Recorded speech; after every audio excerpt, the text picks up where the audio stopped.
So I'm really happy to have you. I'm excited to talk to you about a whole host of different things today. And let's just get it started with your recruiting to Northwestern. How did that happen for two sports? I mean, that is not really a story that you hear every day. Yeah, I grew up playing two sports, actually three sports, and then I just specialized in football and baseball my sophomore year of high school. I mean, I just love both sports. I was doing really well at both of them, football and baseball. And actually, out of high school, I was drafted by the Blue Jays in a very late round, like the 38th round, which was great. However, I knew I didn't want to go like right out of high school. I knew I wanted to, if I wanted to go pro, I wanted to wait until after college. I was really focused on getting a good education. And quite honestly, like I've always seen sports as a training ground for my life. It was a way for me to get reps in at mental toughness, at discipline, at structure, and creating the right habits that would set me up for a life of success. And I think like when I chose to play two sports, like if I could look back and go back and change anything, maybe I would have just stuck to one, in college. But I think at the same time, it made me a really well-rounded, player.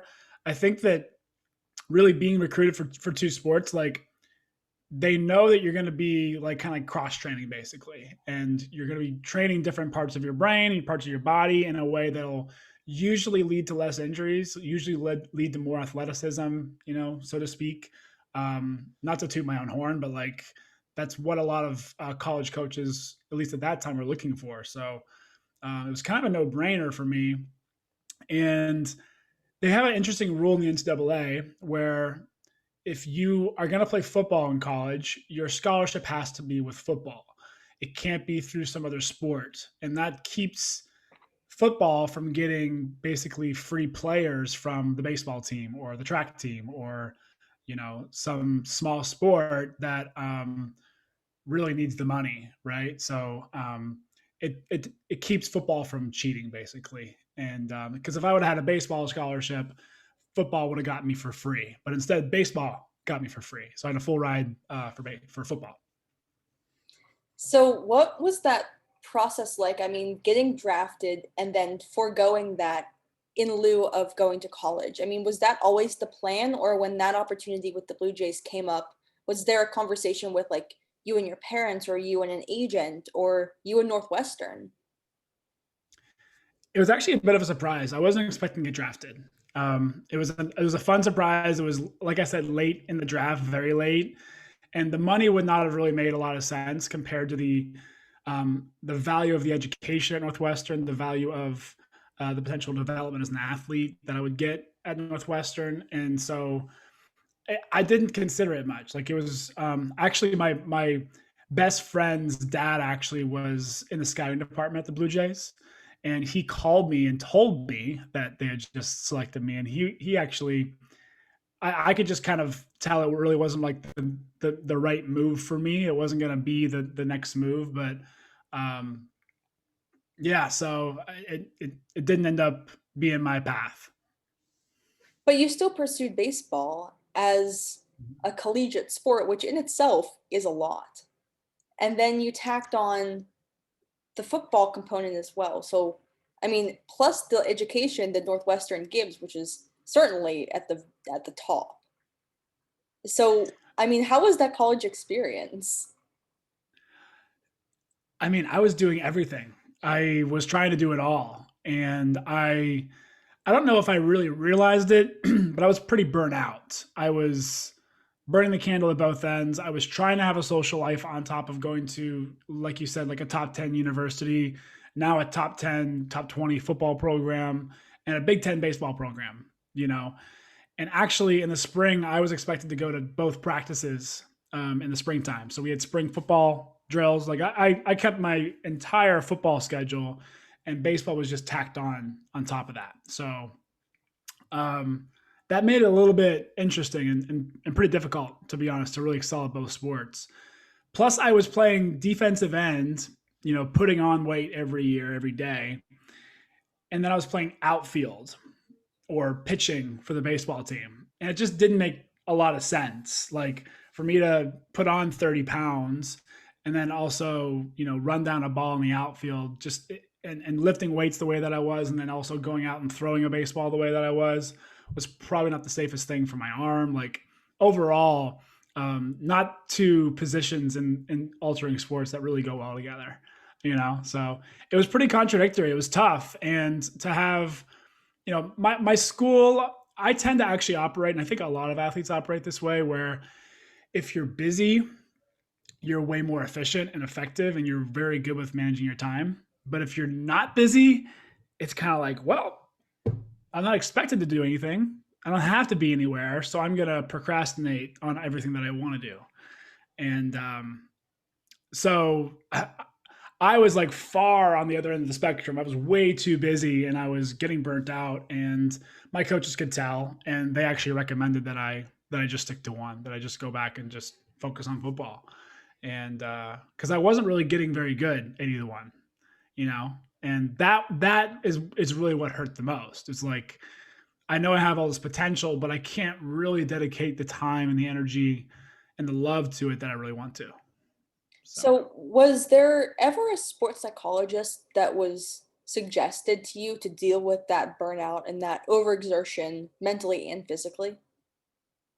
Or is that not there something might that was have been a really sports talked about at the psychologist. time?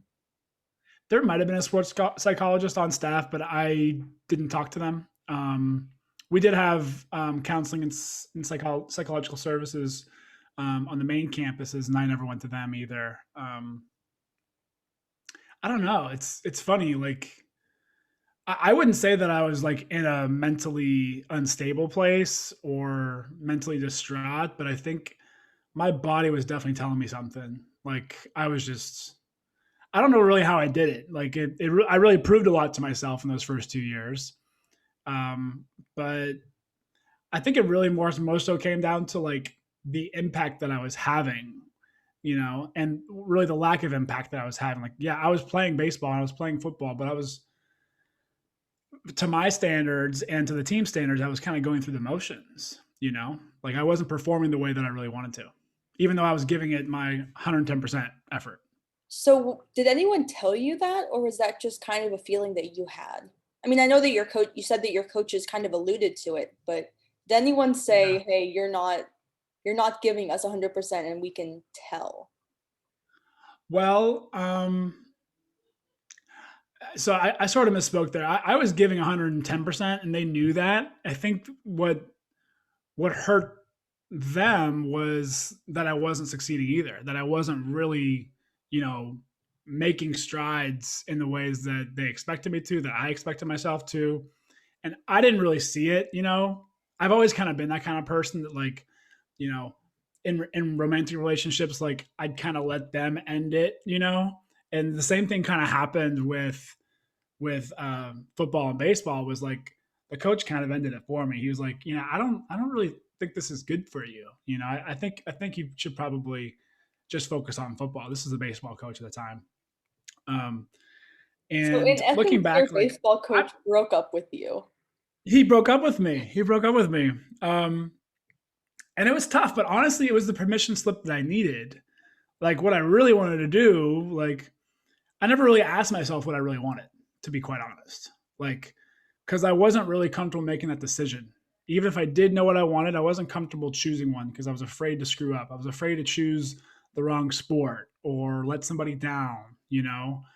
And so I kind of just did both. I put, one foot in, one foot out. And that became detrimental to my, physical, probably emotional health too, long term. And I relied on other people to make that decision for me, to give me some magical permission slip to make my own choices. And it's interesting psychologically how I did that, and how I've learned from that since. Like, I get to make my own choice. I get to know what I want, and I get to go after it. And I don't have to do everything. I don't have to have my hands in 10 buckets. I can do what I'm good at and have some variety, but do what I'm good at and how can I want to come up with like a fun like little saying like do what I'm good at and also be good at what I do, you Yeah. know, like So, both how ways. much of an impact do you think that identity had on you staying in a situation where it wasn't really working as well as it could have been? Could you repeat the question, please? So, like having to do with athlete identities. So, you were playing two sports and you said that you were worried about letting someone down and kind of moving away from making the decision that kind of should have been made by you, but letting it be made by someone else so that you didn't have to go through Mm-hmm. that in your mind. How Mm-hmm. big of a role do you think that your identity as a football player and as a baseball player had in you prolonging and foregoing making that decision by yourself? Mm, that's a great question. I would say that has a lot to do with it. Yeah. I think on a personal note, my mom was always a huge fan of me on the baseball field. Like she loved going to baseball games. She would drive me to all my practices, like literally 45 minutes away in Pittsburgh to go to these travel, tournaments like on the weekends, drive 4 hours, stay in hotels. Like she loved it though. And she passed away when I was 15. And I think between me and my dad, we both kind of knew like my mom would have wanted me to continue playing baseball, you know? And like when I look back, like that's a lot of pressure to put on myself. Like just because my mom would have wanted me to do that, even if she was here, like would I just say yes to that? Like while my mom's gone, what am I really living up to? Like whose expectation am I really living up to? Would I really just continue to play a sport just because a parent wanted me to, or would I do it because I really wanted to? And like, don't get me wrong, I love baseball. It's my first love. It's actually the sport that I love more. I actually love baseball more than football. There was something just so different about it. It was so pure, so simple, and but honestly, I think kind of my ego got in the way where football felt more machismo, more like manly, more like oh I can beat you up. Um, and I could take out some of my anger too through that. I really took out a lot of my grief, I think, on the football field. While I was, I think, taking out and like, fulfilling my mom's vision by playing baseball and continuing to play and my vision. Like I loved it. So I was kind of like, battling these two voices on both sides of my head. And I think my identity was definitely caught up in that for sure in different ways. I identified myself as a baseball player. I love baseball, but I was also like this man part of me wanted to be a football player and I wanted to prove myself and I wanted to dominate, and I wanted to get my anger out too. And honestly, I think my anger kind of ran out. Like I didn't play mad anymore very often in college. I didn't play angry the way that I did in high school. Um, and, you know, uh, you're a sports psychologist. I could talk to you about this probably all day. There's probably so much there, but yeah, I think identity really gets caught up in both of those sports, and letting go of one felt like I don't think I really realized it at the time, but it felt like a death. You know?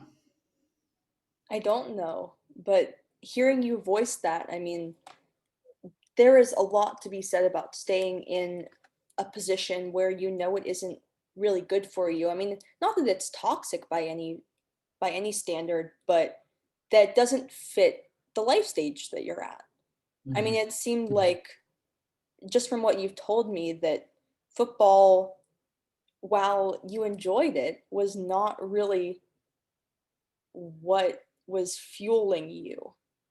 But at the Yeah, same time, baseball was just kind of continuing based on you wanting to fulfill this external source's hope for you. yeah, yeah, So where does that leave yeah. you? That left me um, kind of not sure who I was in some ways. Like I wanted to be both, and I think that actually would that's me in a nutshell. like in a lot of my life, is I want to be the glue. I want to be the one who doesn't ruffle any feathers, who doesn't upset anybody, who doesn't break up with the person, you know? And that leaves me in a pile of crap, you know? It's like I'm not doing anything that I really want. I feel like I'm stretched in 10 directions and I'm not really happy, you know? Yet I'm doing so much and I feel so efficient and so effective. And yes, I'm doing a lot. I might not be doing it perfectly, but I'm doing a lot. And especially as a guy, I coach a lot of guys now. Um, as a guy, that feels really good because it feels like I'm being productive, I'm being busy. And it's also a scapegoat for me to avoid some of my deeper emotions, you know, what I'm really feeling. So, Yeah, I mean, a lot of yeah. a lot of the guests that come on this podcast talk about sport as a vehicle for escapism, whether they're escaping Mhm. from grief or loss or some kind of life stage disturbance. And Mhm. they find sport and they gravitate toward either the gruff nature of contact sports like football or the solitary nature of individualized sports. And I think that that's so interesting because you're not the first Yeah. person who has used sport as a vehicle to deal with a lot of external factors. Mhm. So let's Yeah. also, what were you going to say? I was gonna say like I agree with that. I think in a lot of ways sports were a way for me to avoid, you know, by being so busy in sport, I was able to avoid the tension in my family, for instance, or like the relationship that I really wanted with my father, with my dad, or with my brother, like um and probably even, you know, prolong the deeper pain that I had about my mom, you know, passing away and how that wasn't there anymore and my family will never be the same, you know. I think I totally agree with that and I see that in a lot of my clients as well, where, you know, sports became this outlet, this escape, this place to let loose and be yourself and not have to worry about the things that are really going on, you know. And I think that's beautiful and blissful and also, you know, sometimes can be counterproductive if you're too busy, you know. Yeah, I mean, and then you have the issue of identity post sport. I mean, what happens when that escapism relief dies down? Hmm. What happens Hmm. when you're either pushed out of the sport via career-ending injury or you just naturally age out of it? Where are you then mentally? Yeah, well this is, you know, we're talking about this as me as an athlete then also as a practitioner, so I'm a coach and I've used my own experience to now develop, you know, systems and strategies to support former athletes. So this goes back to my experience. um I would say when I left sport, psychologically, I wasn't sure what was going on. Like I knew I wanted to go and be an entrepreneur. I knew I wanted to go join a startup or something in Chicago. I had interned at a couple startups, but I couldn't create the structure and the accountability and the fire that I really craved from sports. I couldn't get that in those environments. As stressful as they were and as cool as they were, um, I couldn't sit myself down and do the work. And um, I don't know, it was tough. Like without someone kind of breathing down my neck or having expectations or kind of giving me the roadmap, I was like flying by the seat of my pants, you know, especially at a startup where there's very little oversight, you know. And then compare that to my corporate career. I spent 6 years in tech. I worked at Grubhub in account relationships, like partnerships, and that was vastly different. You know, there was very clear lines as to what to do and what not to do, and even in that, I wanted to kind of spice it up in my own way. You know, and I think every athlete has to find their balance. I say of like control and freedom because we want freedom until we have it, you know? Like, because when you fully have freedom, then you realize you have responsibility. And when you have full responsibility, you know you're responsible for everything, all your results, all everything you create, everything that you get in front of you. Um, that's a tough pill to swallow. So I think every athlete gets to find their balance of what they really want, whether they want that structure of a corporate environment, or if they want to go and pursue their own, mission or entrepreneurship. And that's just one example of where control and freedom sort of interplay. I think that also shows up in relationships. It shows up in your family. Like, it shows up everywhere. Yeah, and I think that there is a lot of freedom in sport, but you're still in the team environment for the most part when you're playing contact sports and Yeah. team sports. I mean, that is a totally controlled bubble of being, Mm-hmm. and It's a cult. no one pops it. Yeah. And so you exist within this structure that is almost masked to look like individualized freedom. So then once you get out of it and you look at the world and you're like, "Oh my gosh, what if I want to do my own thing? What is pushing me forward?" Because I Mm-hmm. am then you're like, "Oh my gosh, am I completely extrinsically motivated? Do I have Right. no personal motivation style?" Right. And that's a huge problem. That's a huge problem. A huge problem. Because it's like no longer am I identifying or identified with like trying to win the game and sporting the big Northwestern N cat on my shirt or my jersey. Like that's what I represent.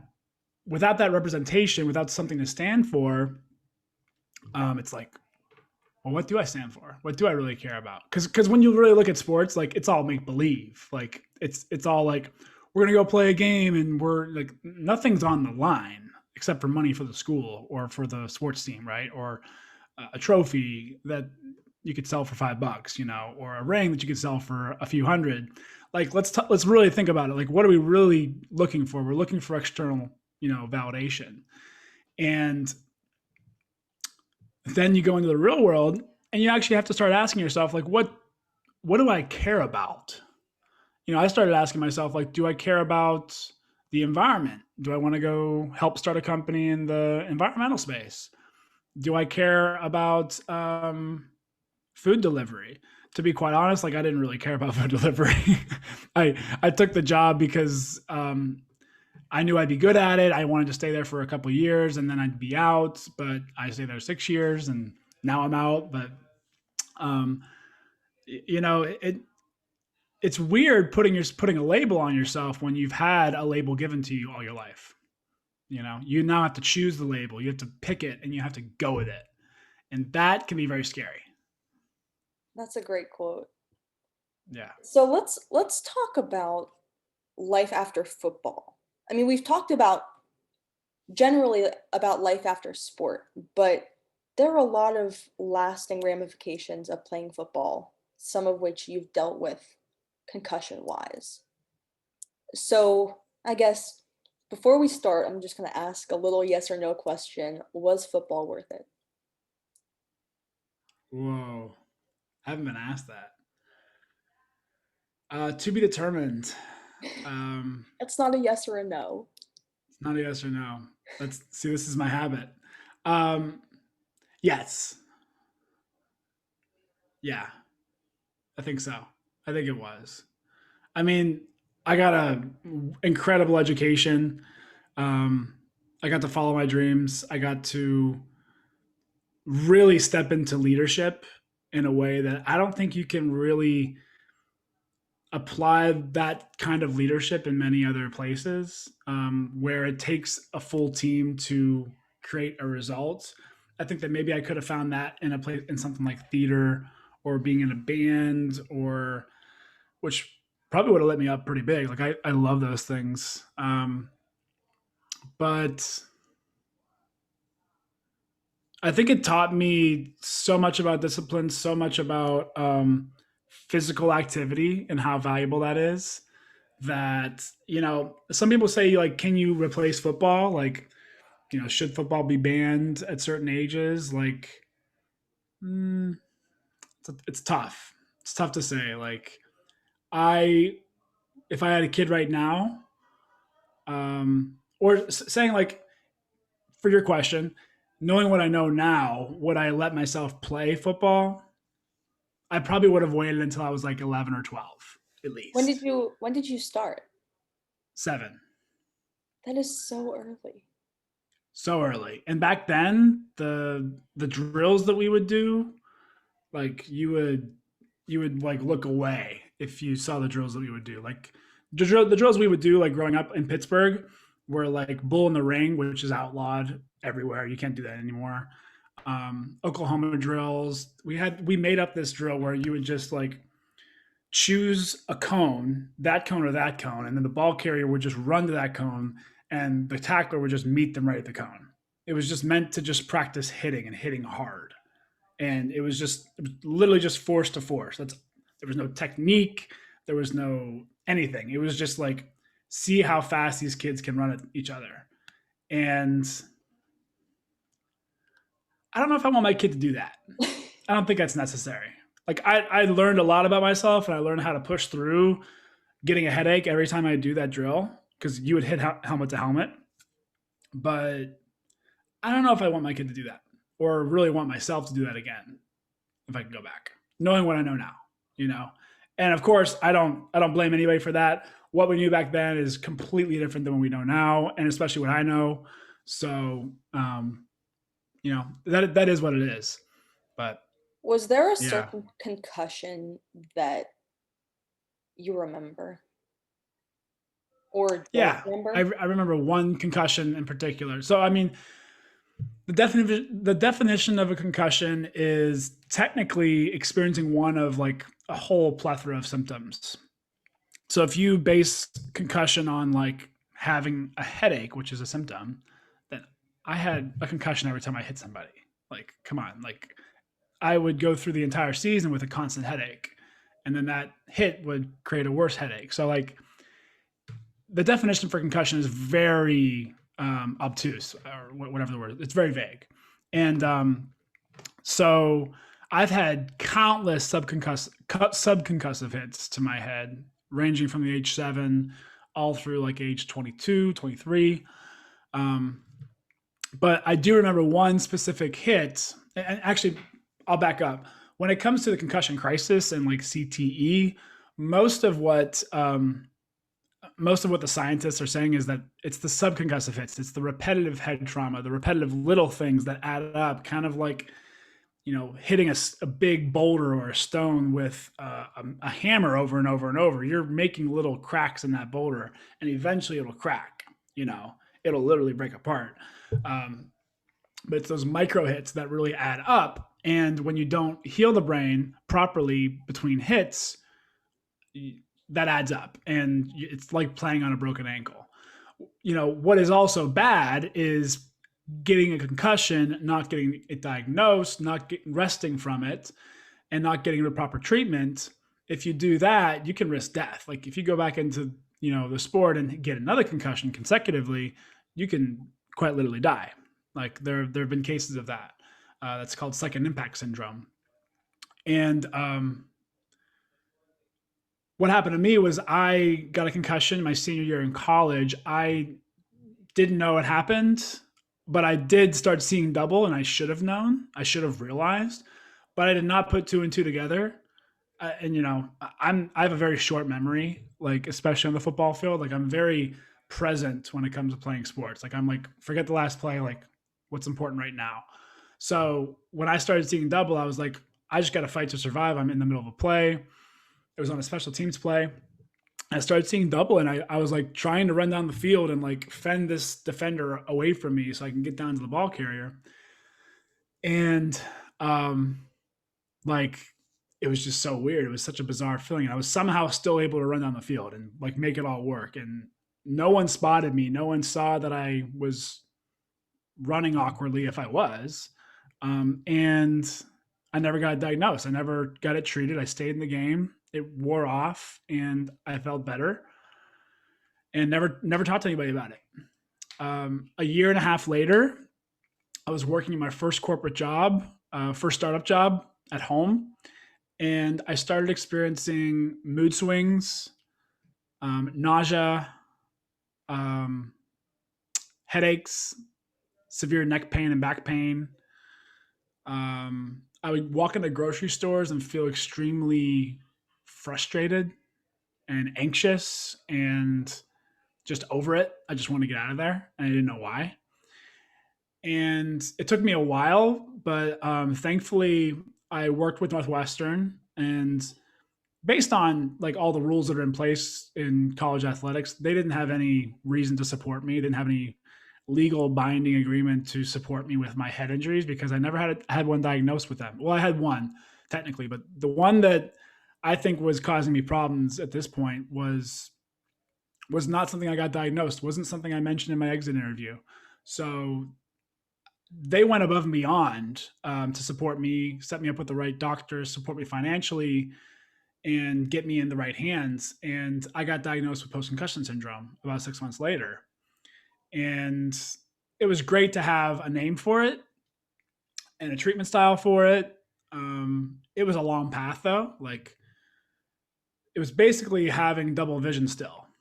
I was basically still seeing double. And after that concussion, I was still seeing like just slightly double, but slightly enough that it made looking at a computer screen like incredibly like daunting for my neck. For the muscles that control the eyes are like back here in the back of the neck, so it causes like severe neck pain. It causes headache. It causes nausea because you're basically seeing double. And especially when you go into a grocery store, because there's so many different colors and different lines that your eyes have to take a separate picture from this eye, a separate picture from this eye, and match them up. That's incredibly taxing for a post-concussion syndrome person that their eyes don't team up very well together. So that was why I was having crazy symptoms in grocery stores. So yeah, that one concussion came back to haunt me big time, and still I have some symptoms of that. I've treated it a lot through physical therapy of the eyes, through talk therapy, through coaching, through most of all, what supported me the most is going after what I really want, saying what's on my mind, choosing what I really want to do. Everything that we talked about the first segment of the show, like, has helped me feel better overall, not just mentally but physically. And that's why I'm so passionate about it. That's why I'm so passionate about athletes standing up for who they are, being themselves, um, taking care of their brains, and living the life they really want to live. So that's what I do now, and I support athletes with doing what I did essentially. So let's return to your yes to my yes or no question. Yeah. You are still having concussive symptoms from that time period in your life. So why is that a yes? Hmm. Was it worth it?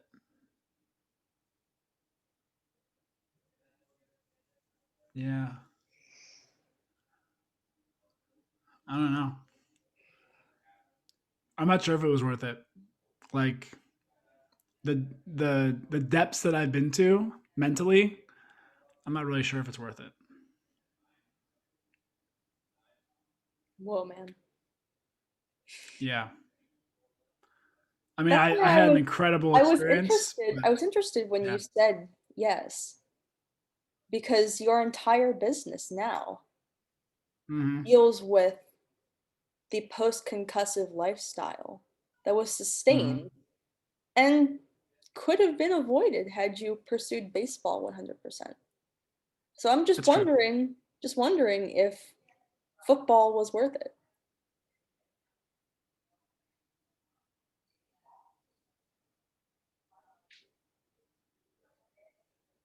I don't know. I think if I could go back, there was a big ego part of me that wanted to play the sport, that wanted to be bigger than everybody, that wanted to be better than everybody, that wanted to control things and lead people. But I could have done that in other places. You know, I don't really fully buy the argument that you can't get the lessons that you get in football, the team experience that you get in football, that you can't get that elsewhere. What you what they really mean when they say that, and when I said it earlier, is that you can't get the kind of pain that you get in football anywhere else. You can't get the kind of discomfort. And unfortunately, some of that pain, including head trauma, withstanding that, pushing through that, hitting people even when your head hurts, um, you can't get that anywhere else. Like hockey, sort of, but it's different. Soccer, sort of like heading the ball, but it's different. Um, so I don't know. I wish I could say like there's another place that I could get that kind of discomfort somehow, but I think there are. Like I've tried things that are very uncomfortable, that are very hard, that have nothing to do with hitting my head against somebody. I've done a lot since football. I avoided football for years. Um, it's hard for me to watch football because of what I know. Um, and so like I've tried things like try holding downward facing dog for more than 5 minutes.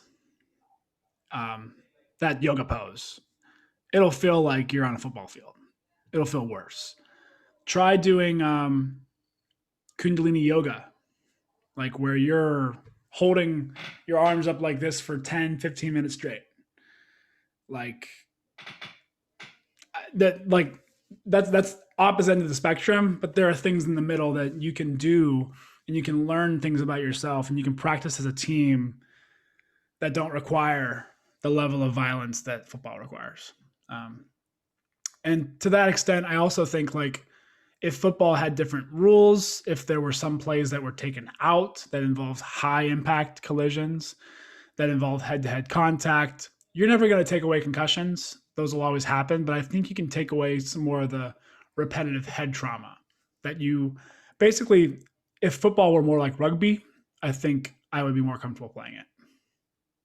Interesting. Yeah. So where does I'm glad that, you pushed on that question because it's uncomfortable for me to say that, really. yeah. I mean, Yeah. the point of this podcast is to work through that kind of stuff. I mean, I had an Mm-hmm. episode a couple weeks ago with an athlete from also Northwestern. He won a national championship with, wait, no, Ooh. hold on. Georgetown, sorry. Same vein, different school. He Georgetown? won, yeah, Georgetown. And he was a soccer player and he was having really bad depression and it had to do with social anxiety, but it was presenting Mm-hmm. in his sport. And so he came and played his freshman semester, and then at the end of that year he came to his coach and he was like, I'm having terrible panic attacks. I'm not Mm-hmm. sure if it has anything to do with this sport, but it is deeply and greatly impacting my ability to succeed. And so he Mm-hmm. took his entire sophomore season off. And he was at that point really considering never playing soccer again. But he came back, and junior year, Georgetown men's soccer won the first national championship in their history. And Wow. he would have missed that entire thing. And that conversation with him, like, why did you come back? I mean, have you ever thought about the fact that had you stopped playing soccer, you would have missed one of the most exciting times in your life? And he was like, Mm-hmm. he just sat there. I remember him just sitting there and going, I would have.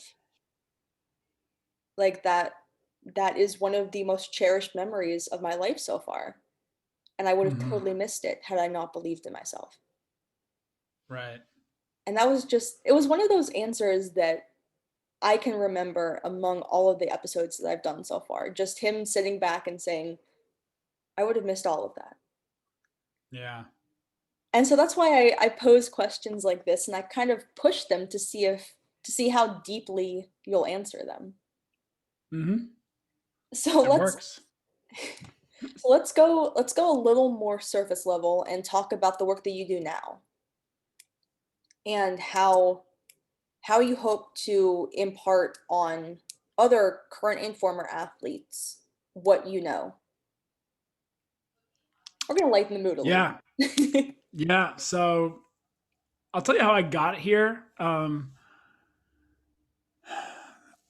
I was experiencing post concussion syndrome, yet I also knew deep down that I wanted to support others that were worried about the concussion problem and didn't know what to do. They were confused by the science, they were confused by the headlines um, of all these former players taking their lives and whether they should be worried about that or not, or what they could even do. And I was like, I got to start getting to work on finding solutions and finding answers for people, including myself.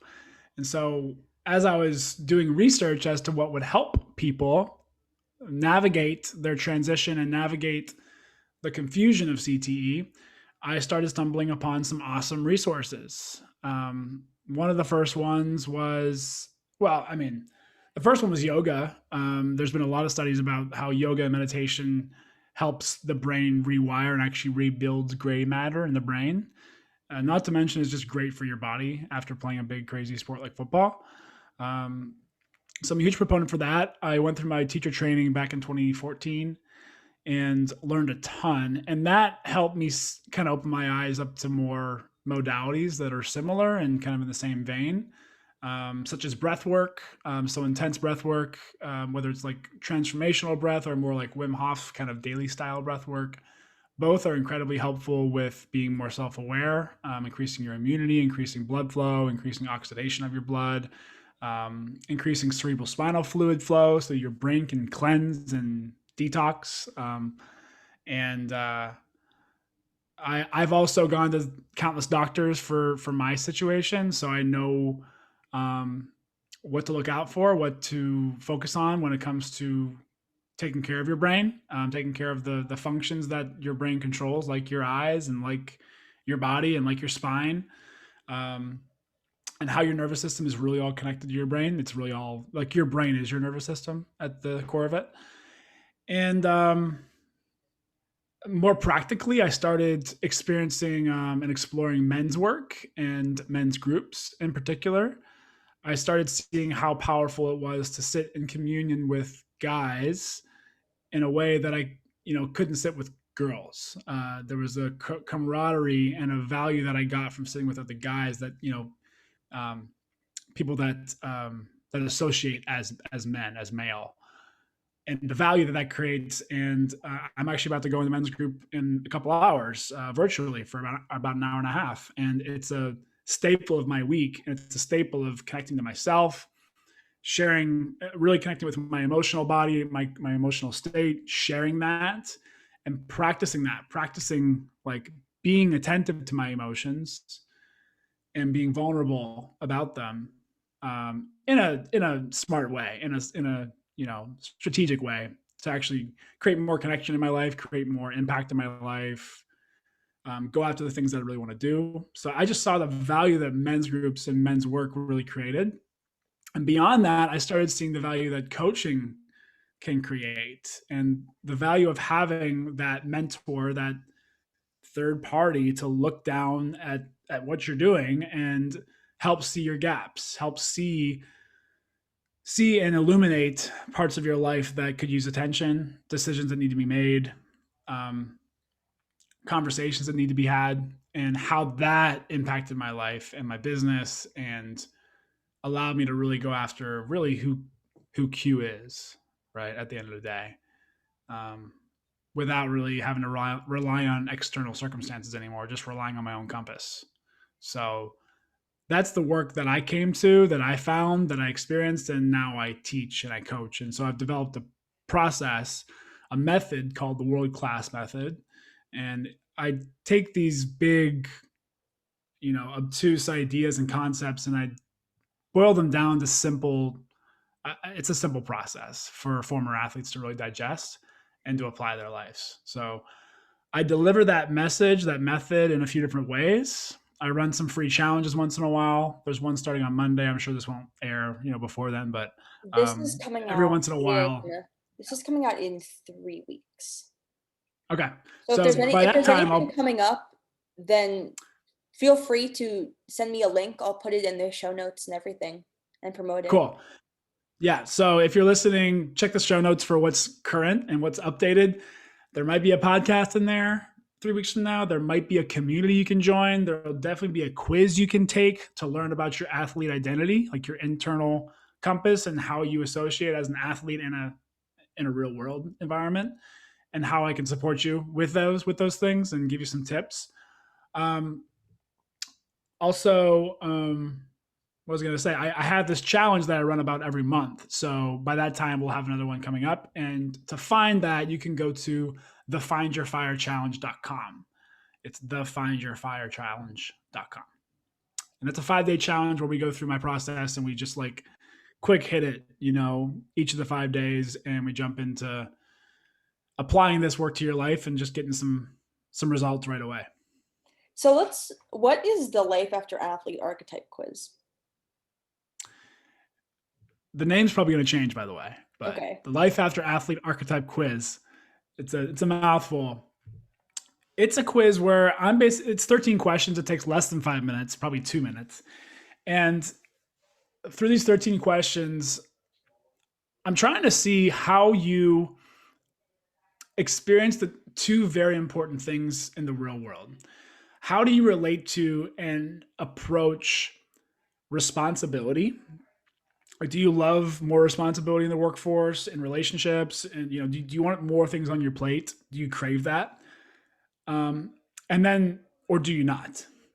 Would you rather someone else do that, have all the responsibility, and just kind of skate under the radar? The second component is visibility. Do you want to be the one that has the microphone, that is representing everyone, that's wearing the team uniform, that is like, look at me, has a spotlight on them? Or would you rather be the person that kind of flies on the radar in the same way, and doesn't need all the attention, just wants to do their job, just wants to be a part of the team?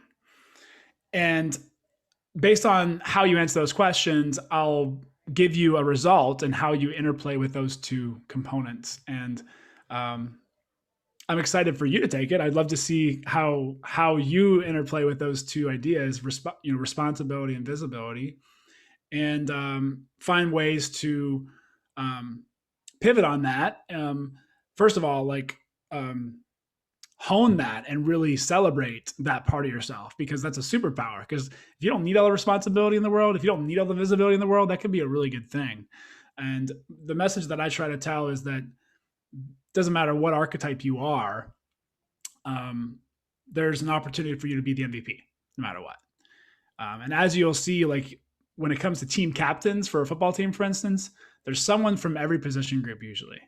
There's an offensive lineman who doesn't need the visibility. They don't need all the responsibility in the world. They just want to do their job and they want to do it well. You'll often find that person as one of the 4 captains, just as much as you'll see the quarterback and the wide out, who has all the attention on them, all the responsibility in the world, right? And so there's an opportunity for everyone to lead at world-class team captain levels. That's really cool. Yeah, I need to Yeah. take that quiz. I mean, I'm a raging extrovert and normally the Yeah. leader in group projects. So if you can just like give me a score right now, give me my results right now, I'm pretty sure I can tell you that I'm going to be a I think leader. I know what you are. I think Um, you're probably a shot caller.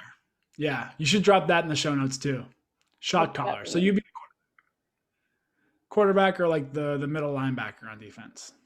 So I was a goalkeeper. Does that help Were with you? the diagnosis?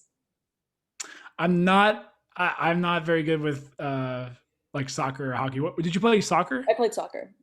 You played soccer? Yeah. I can't pinpoint that. I wish I could. Well, Yeah. I'll take the quiz and we'll see. Yeah. Yeah. We'll take the quiz. So let's go back to resources. I actually had on maybe 5 or so episodes ago a contributing writer for the Pro Football Hall of Fame Behavioral Health Program, which just started. It's the very Yeah. first behavioral health program associated with the Pro Hall of Fame. I'm familiar. And Yeah. it Yeah. has so many resources. There is a crisis number as well that's associated with the program. So if you're in a state of emotional or mental crisis, you can call this number and they'll direct you. So Mm-hmm. what impact do resources like that from a professional football level mean? Because it's no longer really a third party that's helping. This is pro football and the NFL essentially helping current and former athletes with the long lasting impact of performance. It's amazing. I'm so grateful for it. I know the people that are behind it too. That I really believe in their message and what they stand for. Um, and I'm really excited to see what's to come. I think it's been a long time coming that someone does something. It's kind of how I felt about like the work that I do too. It's like someone's got to do it, and it's going to be me because the sports organizations aren't really incentivized to take care of their players long term. Like a place like Northwestern was not incentivized to take care of me. They just did it because they're good people and they care, you know, and you don't find that everywhere. So I love that like you said, the Hall of Fame, the NFL Hall of Fame organization is creating these mental health resources along with some former players that are in the Hall of Fame. Um, it's kind of the same thing. They're doing what they see needs to be done that no one else is really doing. So I think it's great. I'm excited for it. And I see opportunity for the NFL and the NCAA and all the schools across the country to take more responsibility for their players' health long term and really supporting them, So like some schools do. what needs to happen in order for coaching staffs and athletic departments to prioritize player health? Well, it usually starts with the it's a top. loaded question, but what Yeah. is the first I step mean, toward fostering that kind of community? the reality is that it starts with at the top. So it starts with helping head coaches, athletic directors, league officials, funding agents, alumni that give a lot of money, getting into their ear and making it important and seeing the impact and showing them the stats and showing them the impact that programs like this can make. And that's the angle that I'm taking myself too. So like that's how it's going to get done. It doesn't really get done by running a workshop here and there or running a cool social media channel. It gets done by having the tough conversations with the real decision makers that control the money. Because it does come down to money. Let's get real. You know, um, attention is money. So um, yeah, I don't know. Somehow gotta convince people that they should really care about this. And I think most of them know this. That most of them know that they should be paying attention to this. It's kind of just like that thing in the corner that people just like avoid. That conversation that they want to have, but they just kind of avoid it. It's that topic. They just don't have a solution for it. They don't know how to address it. And so, what you really need is organizations like the Hall of Fame, mental health group, um, to come out and say, "Hey, this is the problem. This is how you solve it. Here we go. Let's go do it." Right. And so that's my hope is that if we can show them that there are solutions that work, they'll take it seriously. They'll put some money behind it. So, what can coaches do to open the conversation about repeated head trauma, especially in sports where they know it's happening? And on the other side of that, how can athletes who have sustained repeated head trauma react to their coaches in the event that their coach denies that it's happening or doesn't want to acknowledge?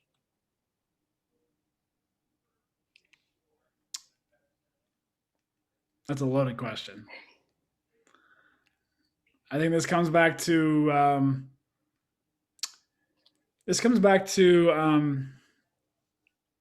knowing what you stand You can for. answer each part individually if you need to. Yeah. Well, yeah.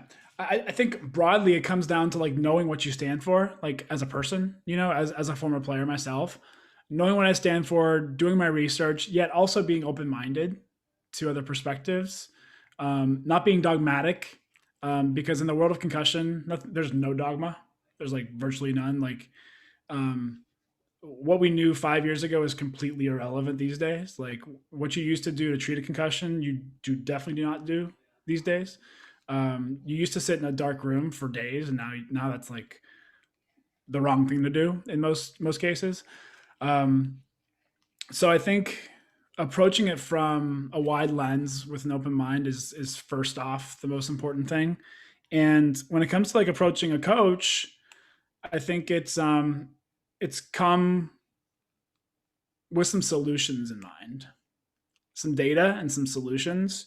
And if they don't get it, or if they don't like it, or if they don't want to talk about it, if that were the case, um, find a way to do it anyway, because you believe in it, don't you?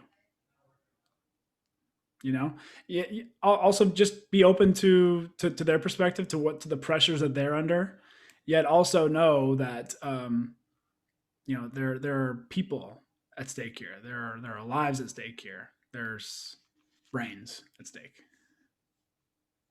Yeah, in our pre-interview, you had a quote, and I wrote it down feverishly because you said it and then you just moved on. You said, once your sport is over, all you have are trophies and memories. What you also have are traumatic brain injuries. So how do you Did I move say on from that? did I say that second part, or did No, you add that? I I added, was gonna I say that. added, I added the TBIs, but yeah, your quote was, once your sport is over, all you have are trophies and memories. And then you also have TBIs. And then there are also traumatic brain injuries. How do I deal with that? Um,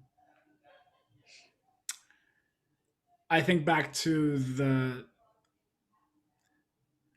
the memories, the experiences, like what those trophies represent for me, my memories, the lessons that I learned, the person that I am because of that sport.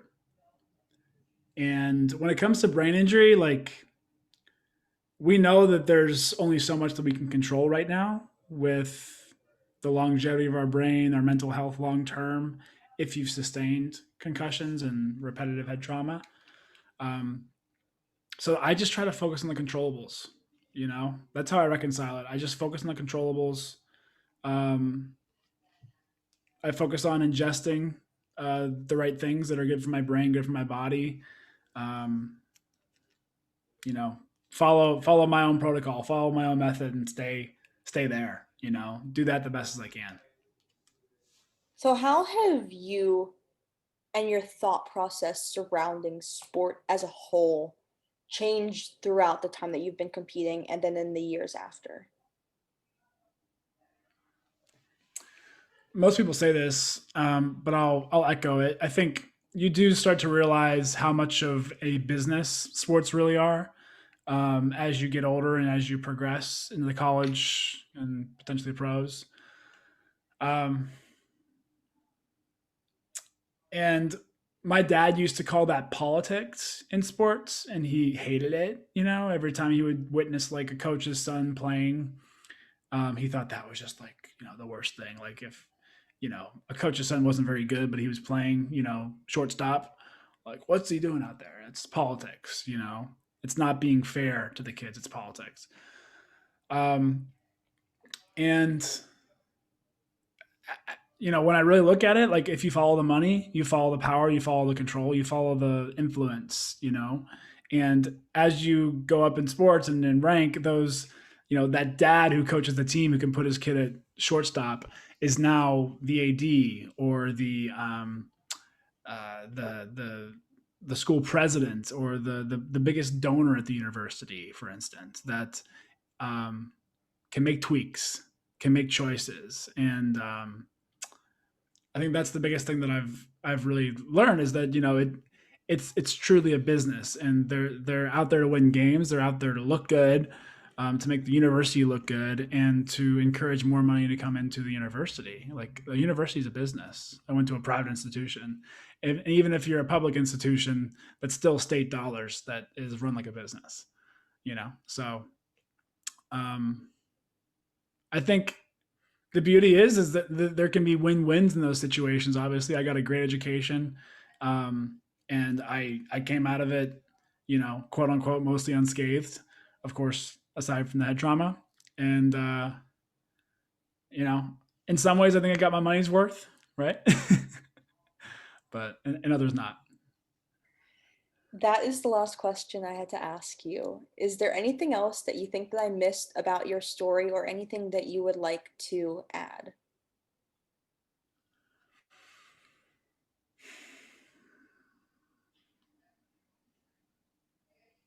I don't think so. That's it. Awesome. So I think this will come out in either 2 or 3 weeks, depending on how I schedule everything. But if you Okay. could just send me a picture of you that I could use for social media, that would be great. And you can just like either drop it in the chat if you have it right now or DM me on Instagram Yeah.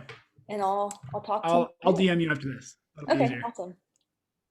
Yeah. That was I have it just a right. little bit over an hour. I know that you said that you had something to do in an hour, but I hope that 3 minutes isn't too much of an overreach. Yeah. Let me double check. I think I have something starting in. When does it start?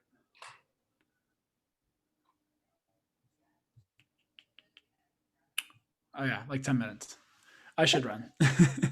um, yeah, I want to make sure I grab a break before my next Yeah, for call. sure. But this has been awesome. Thank you for asking the tough questions. I mean, I'm put on the spotlight by a few of those. They're tough ones. They're tough Yeah, ones to say, yeah. um, but it's true. It's how I really feel. Yeah. I mean, it's your life. I'm just asking the questions. Hmm. So I'll reach back out to you once this episode is published. I'm pretty excited about getting to put it together. Thank you for telling your story. Thanks for asking. All right, Appreciate it, Julia. have a good rest of your day. You too. Bye bye. Bye.